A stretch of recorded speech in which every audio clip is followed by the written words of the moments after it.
नमस्कार दोस्तों, Anupama Raj Dandotiya welfare foundation ARD news के स्पेशल बुलेटिन जवाबदेही में आप सभी का स्वागत है। दोस्तों, आज हम बात कर रहे हैं भारत में अंग्रेजों की गुलामी से 78 साल पहले आजाद भारत की, जहां पर आज भी अंग्रेजों के नियम कानून का राज चलता है जैसे अंग्रेजी सरकार में चला करता था।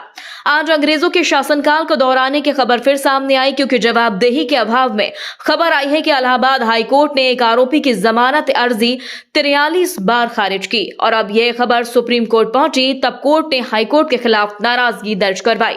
दोस्तों, भारत में अंधेर नगरी चौपट राजा का खेल खूब फल फूल रहा है, क्योंकि civil court, high court, supreme court बहुमत वाली केंद्र और प्रदेश सरकार के फेवर में अंग्रेजी हुकूमत की ही तरह काम कर रहे हैं, क्योंकि सुप्रीम कोर्ट के बार बार एतराज जताने के बाद भी हाई कोर्ट डिस्ट्रिक्ट कोर्ट पर केस में तारीख पर तारीख देकर आमजन को सजा के फेर में घुट घुट कर मरने और वकीलों की फीस से लुटने पर मजबूर कर रही है। दोस्तों, आपने बिल्कुल सही सुना, हम बात कर रहे हैं भ्रष्टाचार का अड्डा बने इलाहाबाद हाईकोर्ट की, जिसको 43 बार जमानत याचिका स्थगित करने पर जमकर फटकार लगाई गई। आपको बता दें, 43 बार जमानत अर्जी खारिज करने पर इलाहाबाद हाईकोर्ट को सुप्रीम कोर्ट ने फिर फटकार लगाई।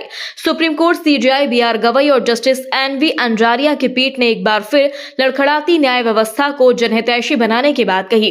पीठ ने कहा कि आरोपी पहले ही 3.5 साल से ज्यादा समय हिरासत में बिता चुका है, ऐसे में आरोपी को जमानत मिलने का अधिकार है। पर इलाहाबाद ही नहीं, अधिकतर कोर्ट व्यक्तिगत स्वतंत्रता के मामलों में बार बार इस तरह के स्थगन को स्वीकार नहीं किया जा सकता।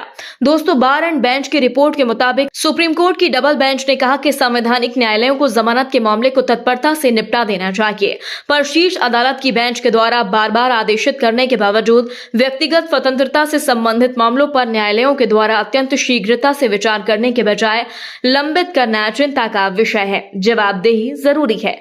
दोस्तों, सुप्रीम कोर्ट ने यह भी बताया कि इस वर्ष मई में उनसे इसी मामले में एक सह अभियुक्त को जमानत दी थी, क्योंकि हाईकोर्ट ने उनकी जमानत याचिका पर 27 बार सुनवाई स्थगित कर दी थी।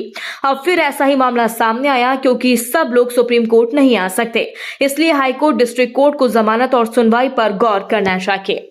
दोस्तों, इस पूरी खबर पर आप भी अपनी राय जरूर दें। यदि आपने अभी तक हमारे चैनल को सब्सक्राइब नहीं किया तो प्लीज बेल आइकन दबाकर अभी हमारे चैनल को सब्सक्राइब करें। इसी तरह देश भर की तमाम ताजा अपडेट्स लेकर हम आपके बीच एक बार फिर हाजिर होंगे। बने रखिए हमारे